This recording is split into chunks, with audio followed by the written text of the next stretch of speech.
రాదురా ఏ విజయం నీ కోసం నా కోసం, ఎటుపోదురా నువ్వు చేసిన కష్టం ఎప్పటికైనా సొంతం.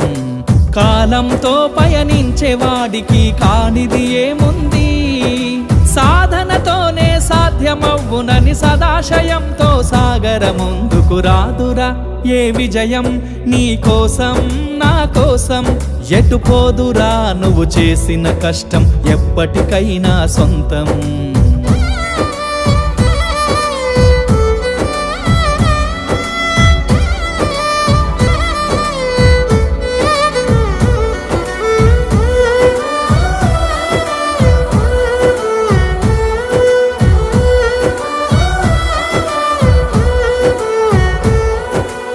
ఆకాశంలో అలలాగా పోయే ఆ పక్షులనే చూడు, అనుకున్న గమ్యమెంతున్నగా